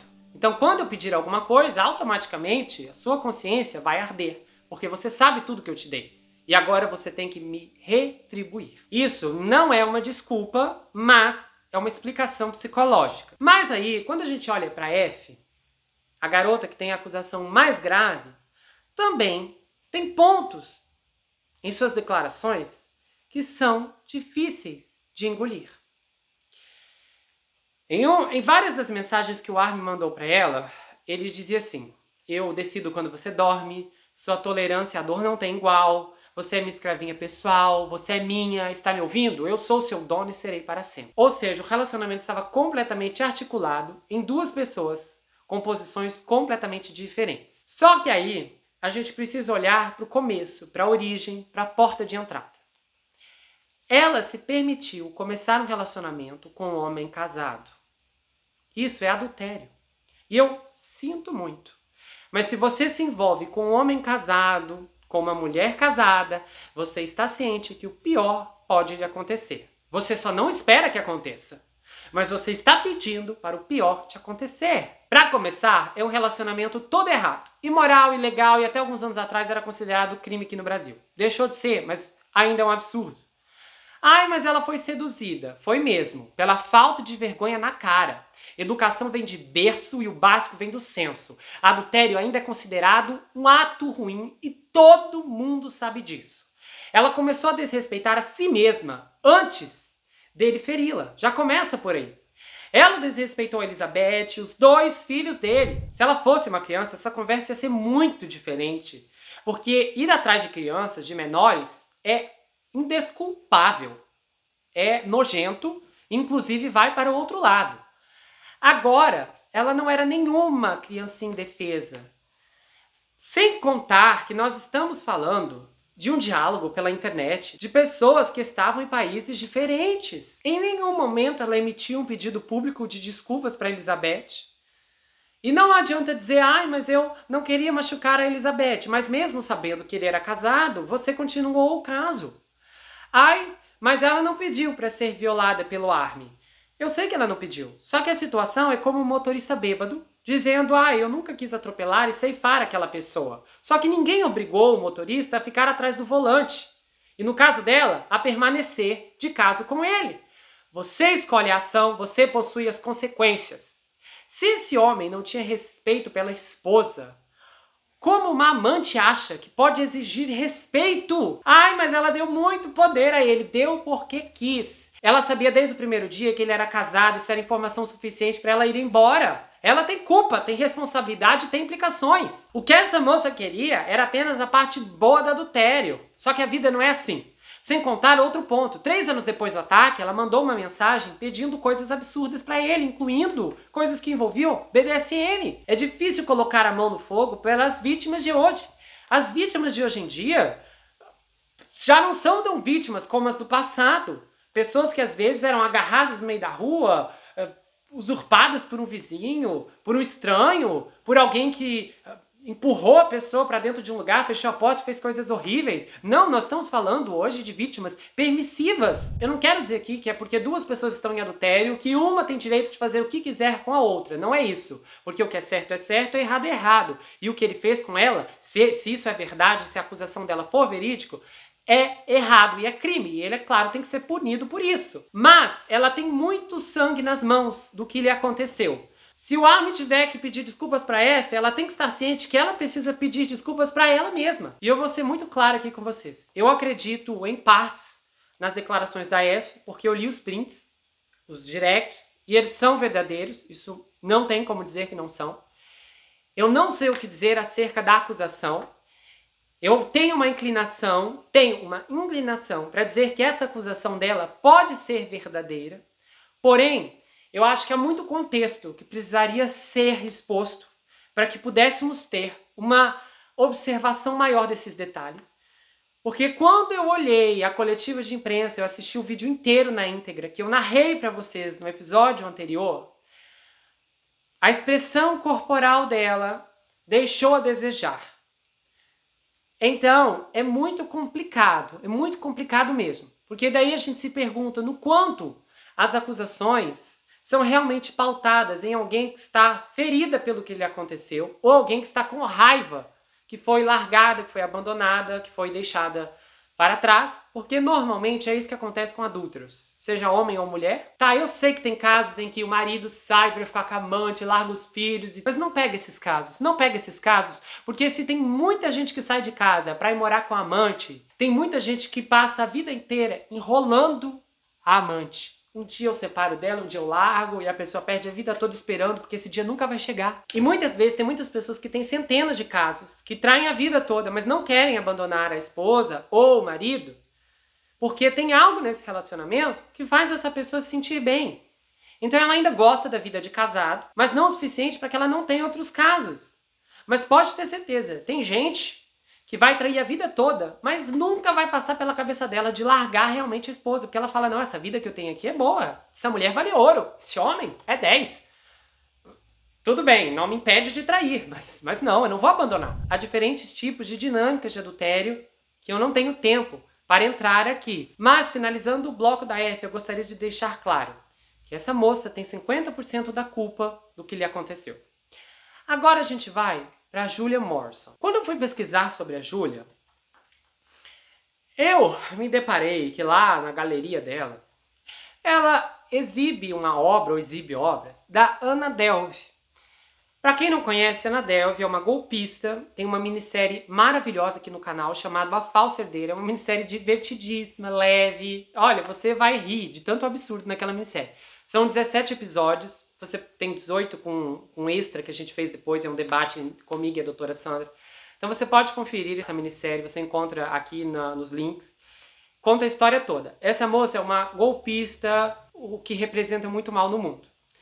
E a Júlia simplesmente decide exibir obras da Ana, que é uma criminosa, que deu golpe em muitas pessoas, que disse publicamente que o crime compensa, que ela só se deu bem com o crime, e continua dizendo que basicamente ela não deve nada a ninguém, que ela não fez nada de errado e que as vítimas são todas mentirosas, consegue espaço para exibir seu trabalho com uma moça que diz lutar pelas mulheres. Bom, então daqui a gente já vê o tipo de luta que a senhorita Morrison quer travar, que não é uma luta justa, porque se você analisar a história da Anna Delvey, ela passou a perna em mulheres também. Bom, mas já jogando de lado esse detalhe que é importante para vocês terem uma ciência sobre a Júlia, a gente já entra e esbarra em uma outra situação. A presença da Júlia no documentário é irrelevante. Se eles tivessem descartado a participação dela, ela não ia fazer falta nenhuma, porque, tecnicamente, ela não tem história para contar. Mas ela está ali, e surpreendentemente com um discurso que choca pela cara de pau. Primeiro, ela se diz vítima, mas ela, em nenhum momento, ela diz, olha, sei lá, eu achei que era uma bandeira vermelha, um homem casado está falando comigo. Se você analisar o discurso da Julia Morrison, você só sente ânsia de vômito. Ela não achava que ele ser casado era uma bandeira vermelha. Mas o que incomodou ela, o que era um sinal de algo está errado aqui, foi o shibari. Aí ela diz, eu nunca digeri isso, quando ele falou que queria deixá-la amarrada em uma praça. Mas ela digeriu o fato dele ser casado. E ainda assim marcaram um encontro com ele.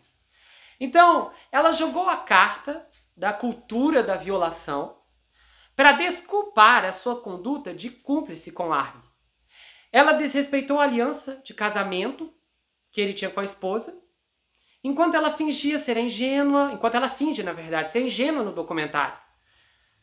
Mas a culpa é dele, não sei o que, ele era casado, a gente já vai falar disso, mas uma coisa não anula a outra. Um adultério não é feito apenas por uma pessoa. Ela sabia exatamente o que estava fazendo. A Júlia não fez a entrevista para esclarecer as coisas ou para empoderar as mulheres. Ela queria 15 minutos de fama. É inegável ver os padrões duplos aqui. O homem está sendo duramente e merecidamente julgado, Já perdeu o emprego, a reputação e, em parte, ele está pagando por seus pecados, enquanto ela está se beneficiando dos dela. Resumindo, ela simplesmente não se importava que ele era casado e não há no rosto dela nenhum pingo de arrependimento. Em nenhum momento ela diz, ai, eu gostaria de não ter conhecido, se eu pudesse eu não teria conversado com ele. Em nenhum momento ela diz isso. Parece que ela sentiu orgulho da história. E ainda a cara dela, ai, como se fosse uma vítima. Há outras palavras para descrever mulheres como ela.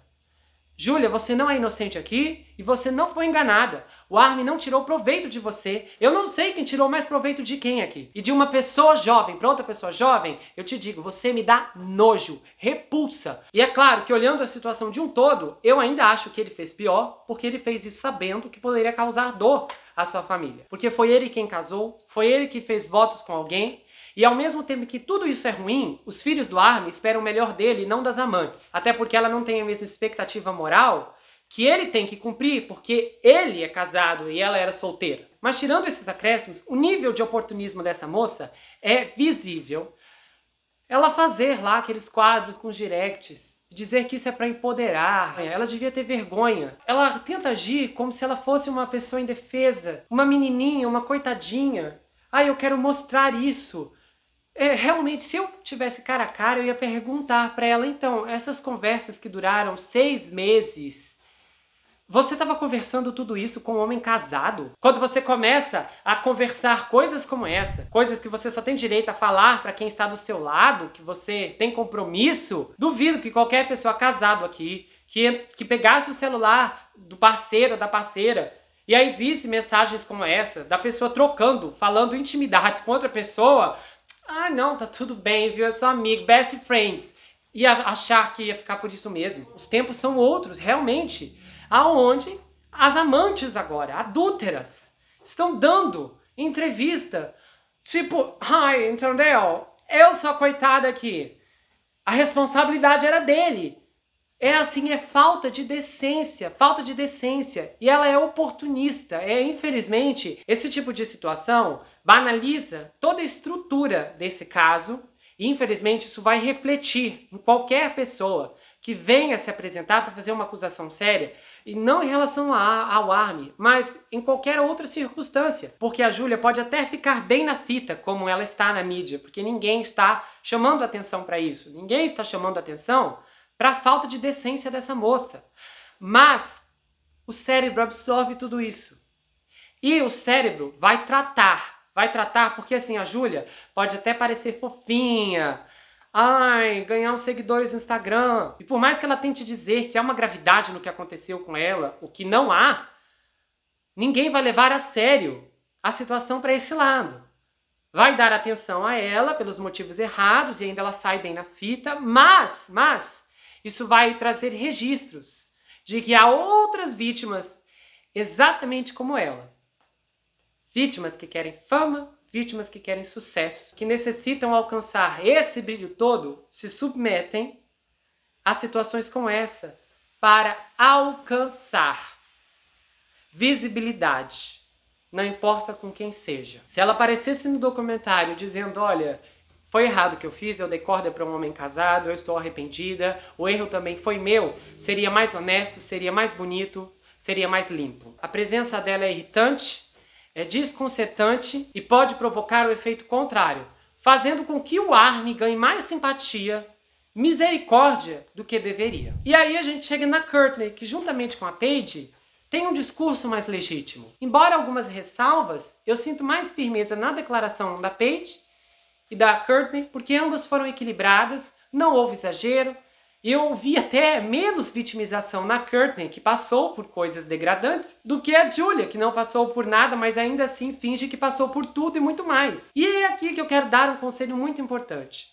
Primeira coisa, não se envolva com uma pessoa casada legalmente, que foi o caso da Courtney. Ah, e a pessoa diz pra mim que tá separada, que tá esperando sair o divórcio.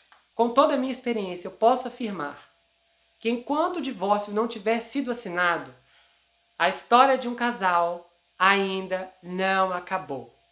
E você não vai querer ficar no meio disso. Não se meta com pessoas separadas fisicamente, mas não legalmente. É só olhar as estatísticas. Muitas vezes, quando o divórcio ainda não foi finalizado, o casal tem muito mais proporções a se resolver e a voltarem do que concluir e finalizar o casamento, porque há muito mais, em tese, o que você teria que perder do que se resolvesse. E normalmente, aquelas pessoas que surgem no meio do caminho, no meio daquele relacionamento, acabam se ferindo, colocando expectativa e perdendo muito tempo, porque muitos casais têm filhos no meio da jogada e esses filhos vêm junto.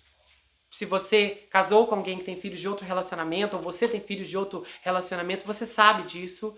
E aí há uma ligação que vai durar por toda a vida, porque você sempre vai ter que ver de alguma forma ou de outra, ou ouvir falar do pai ou da mãe dos seus filhos, que no caso é o seu ex. Mas isso aqui é um conselho e não é um julgamento. Eu já ouvi muitas histórias, ouço no atendimento clínico, e é realmente um conselho que eu gostaria de passar para você que está solteiro, e que se caso alguém nessa situação surgir na sua vida, pense um pouco, reflita, para que você evite muitos problemas que podem surgir mediante a decisão que você tomar. Agora vamos entender as portas que a Courtney abriu. A beleza do Armie Hammer é um fato muito contribuinte aqui, principalmente para muitos limites que foram ultrapassados. É engraçado que eu me lembro na saga Gabi Petito, eu acho que é lá naquele episódio em que eu faço uma reflexão de tudo que estava errado no caso, e é o que 17, se eu não me engano, foi nesse episódio que eu trouxe uma declaração do pai da Gabi Petito. O pai da Gabi Petito, ele disse que os olhos azuis da Gabi a livraram de muita coisa enquanto ela crescia. Então ele se referia a situações em que ela fez alguma coisa e quando ele vinha chamar atenção bravo, quando ele vinha falar com ela bravo, ela olhava para ele e aí ele se derretia todo. E aí ele disse, os olhinhos dela a livraram de muita coisa. Infelizmente, só não a livrou do monstro do namorado dela. Esse relato dele é muito condizente, porque a beleza ela impõe uma força muito positiva. Existem traços na personalidade que te prendem a alguém. Às vezes você acha a voz de uma pessoa bonita, às vezes pode ser o cabelo, os olhos, a personalidade engraçada. A pessoa é carismática, é inteligente. A gente pode rever vários casos aqui no canal de vítimas que namoraram alguém e falaram, sei lá, eu gostava muito dele, que ele era inteligente, ele falava coisas inteligentes, ele era engraçado, então eu gostava de rir com ele. Então sempre tem uma coisinha ou outra que te faz ficar presa naquela pessoa. Nunca apenas é um contexto todo, mas é sempre uma coisa que se destaca em cima de todas as outras. E eu acredito que uma aparência extraordinária é mais singular. Porque uma bela aparência pode ser notada de longe, com o indivíduo em silêncio, ou falando, dormindo, ou acordado. Não importa o que ele faça ou ela faça, ela continua sendo linda. E é o caso da Armie Hammer. Nos episódios anteriores, várias pessoas aqui falaram, desculpa comentar, mas ele é tão bonito. Por quê? Porque tinham a necessidade de declarar, né? Porque apesar de tudo que aconteceu, as coisas que ele supostamente fez não anulam a aparência dele, a beleza dele. E tem pessoas que mesmo em uma idade mais elevada, a pessoa continua sendo bonita. Há muitos atores e atrizes, como o Alec Baldwin, que ainda vai aparecer aqui, ou então aquela moça, aquela senhora Meryl Streep, e por aí vai. E é mais comum ouvirmos histórias de homens que se perderam por causa da beleza de uma mulher. E desde histórias trágicas a catastróficas, a gente ouve de tudo. Já ouvimos de tudo. Aqui é diferente. O Armie tinha muita coisa que somava ao seu espólio, incluindo a fama e uma suposta riqueza, já que naturalmente as pessoas pensam que um ator famoso é rico ou milionário. E apesar de todos esses atributos, o problema do Armie vinha à tona, os defeitos dele, nessas horas de intimidade. Cordas, papéis, você finge isso, eu finjo aquilo, e mais um monte de coisas obscuras.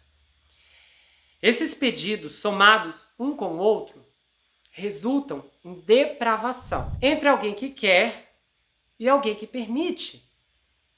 E então nós chegamos na delicada questão. As mulheres que se manifestaram contra o Armie relataram que participaram de um comportamento ao qual não se opuseram no momento, mas que depois acharam problemático. Como esse tipo de comportamento se encaixa nas discussões sobre consentimento? E é uma linha muito tênue, muito tênue. Só que um ponto extremo é o da Paige Lorenzi, que ele marcou o A nela. Por mais que essa discussão seja inteiramente delicada, acho que o que mais pode se caracterizar aqui é quando alguém tira vantagem de outra pessoa. Em muitos aspectos, pode não ser ilegal, mas não deixa de ser imoral e errado. Agora, uma coisa interessante que pode ser comentada sobre os desejos obscuros do Armin, essa necessidade de fazer com que as pessoas, não apenas ele, mas outros por aí, que querem sentir dor e humilhação. E há muitas dúvidas em como isso está associado a essa excitação, porque a parafilia é um fetiche ou uma fantasia, e quando se tem um desejo de agir de uma forma que causa dano, a raiz da depravação está ligada a algo muito mais profundo. Então, o que é humilhação antes de tudo? Quando você pensa em como o constrangimento e a humilhação são circunstâncias parecidas, você pode identificar que o constrangimento é geralmente uma sensação semelhante de desconforto e vergonha que trazemos para nós mesmos. E a humilhação é algo que pode ser trazido por outros. E a raiz latina para humilhação é humus, que significa terra ou sujeira.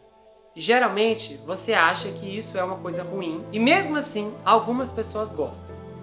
Existem muitas teorias, mas eu vou focar em uma delas, que se encaixa com o que eu vou supor aqui. Às vezes alguém que foi intimamente atacado em algum momento da sua vida, pode ser mais provável a desenvolver esse tipo de preferência. Por isso, elas gostam de criar esses jogos íntimos. A compreensão em termos de identificar o trauma é o que eles podem querer replicar. Algo semelhante ao que aconteceu em seu trauma. Só que desta vez eles estão revivendo aquilo de forma íntima, como se eles estivessem tomando o controle sobre a situação. Então é como se fosse uma reparação que não gera cura, mas apenas causa dano, porque é uma reparação distorcida. Replicação e reparação em termos de cura psicológica é diferente, porque um serve para tratar e o outro para levar adiante. E sem contar que o agravante aqui, na quantidade de moças que o Armin conversava, é bem chocante. Sem contar que o adultério tem todo um arranjo de adrenalina, de experimentos e sensações inapropriadas. Porque é emocionante para alguns o fato de correr riscos, possibilidade de ser pego, descoberto, ter que mentir, inventar uma história. E aí, supondo que o Armin foi atacado na infância, muita coisa faria sentido ao comportamento dele na vida adulta. Sem contar que boatos disseram que a Elizabeth mencionou que depois que ele fez aquele filme Me Chame Pelo Seu Nome, ele piorou. Então eu vou chutar uma teoria aqui. Se ele foi violado por um homem, há um grande problema aqui em fazer um filme como o que ele fez. Porque no filme ele retrata, e ele também é mais velho do que o seu par romântico. Então no filme ele faz de uma forma consensual coisas com outro homem, e na sua infância outro homem pode ter feito com ele. Só que a diferença é que na vida real o que aconteceu foi forçado. Então isso pode restabelecer uma confusão no trauma, porque há uma posição de alternância de poder, que é uma replicação totalmente encenada, nesse caso aqui totalmente atuada, mas que neste ponto desperta os famosos gatilhos. Esse filme foi gravado no ano de 2016, lançado no ano de 2017, no fim de 2017.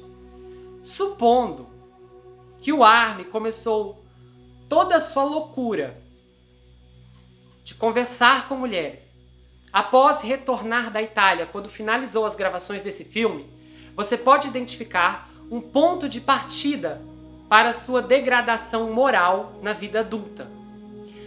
Porque se você analisar as entrevistas dele, ele sempre mencionou que tinha desejos e vontades de coisas relacionadas à BDSM, porém, todas essas vontades estavam detidas desde que ele casou com Elizabeth, porque ele disse que respeitava muito ela.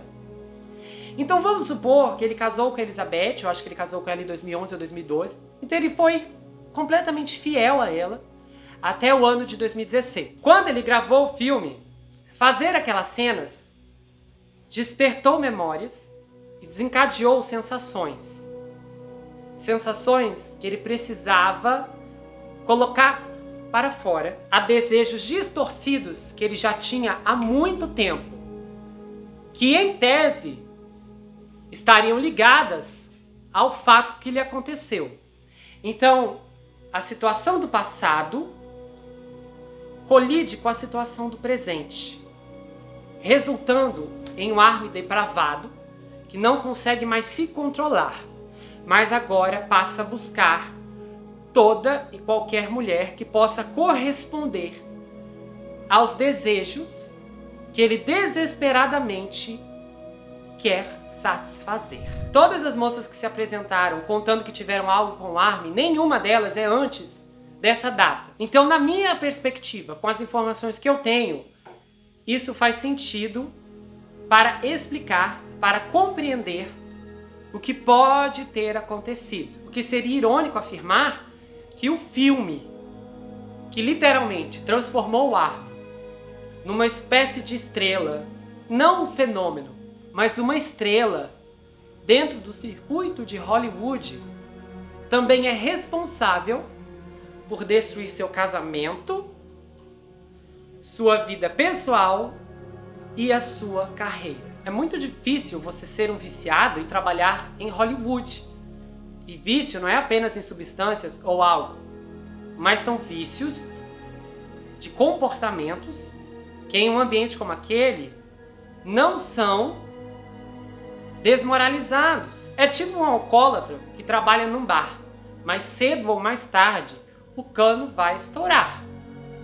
E claro, não é à toa que tantos atores de Hollywood têm inúmeros problemas com substâncias e álcool. Porque, obviamente, o estilo de vida que eles promovem é o pior tipo de estilo de vida que alguém poderia ter. E num contexto todo, agrupando a Courtney, a Paige, a própria F, eu posso afirmar que tudo isso se baseia em um aspecto chamado defraudação emocional.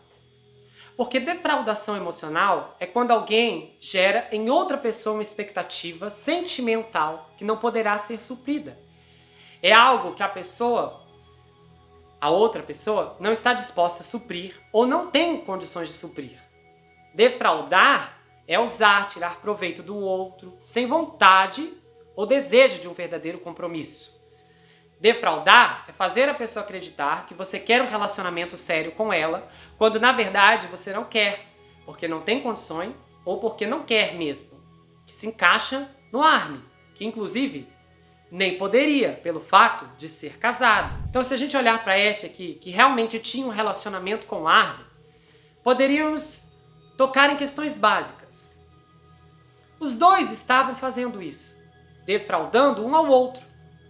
Ou ela achou que o Armin iria abandonar a esposa para ficar com ela? Defraudar é deixar a pessoa pensar e acreditar que você deseja se casar com ela, quando na verdade você só quer ficar com ela por um tempo.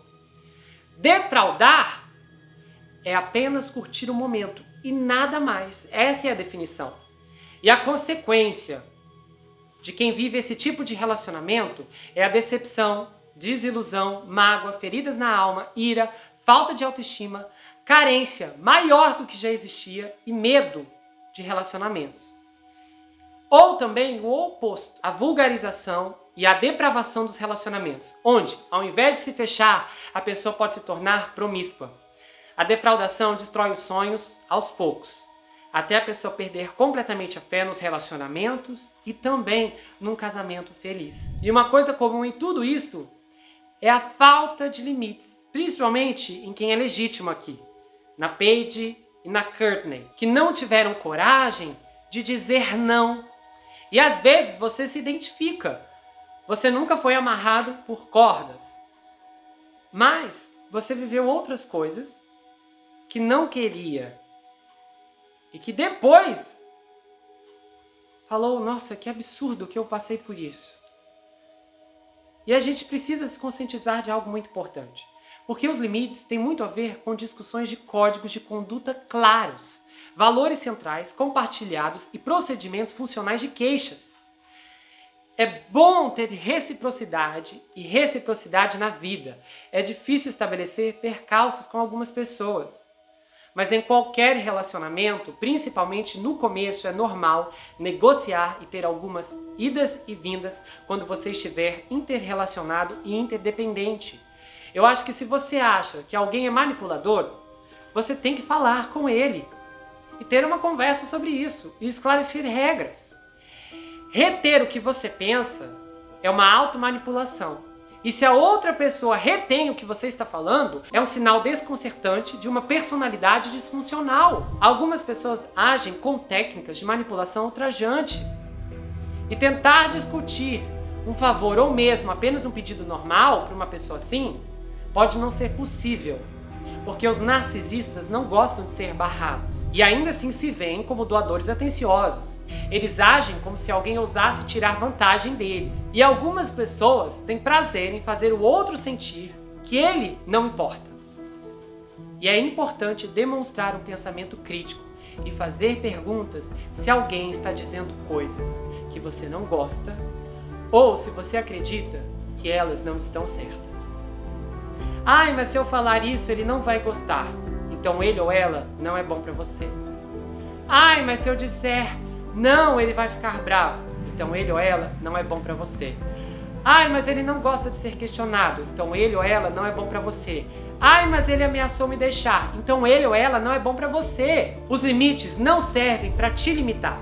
Eles são feitos pra você se colocar em primeiro lugar e decidir o que você não permitirá entre o seu espaço pessoal, tanto físico quanto emocionalmente. E os que ficarão mais irritados quando você impor os seus limites são aqueles que se beneficiariam de você não ter nenhum. Então gravamos mais esse, teremos a próxima parte que é focada na família do Armie Hammer, então a gente vai ver a história toda e depois os últimos dois são a Casey Hammer. Eu acredito que vai ser bem profundo, eu acho que muita gente vai se identificar com muita coisa que ela conta, então essa é uma história bem diferente, eu acredito que é uma história bem única, principalmente porque ela não é focada em eventos explosivos, como a gente viu, por exemplo, na família Turpin, mas é focado em situações momentâneas e cotidianas. Então vai ser bem interessante.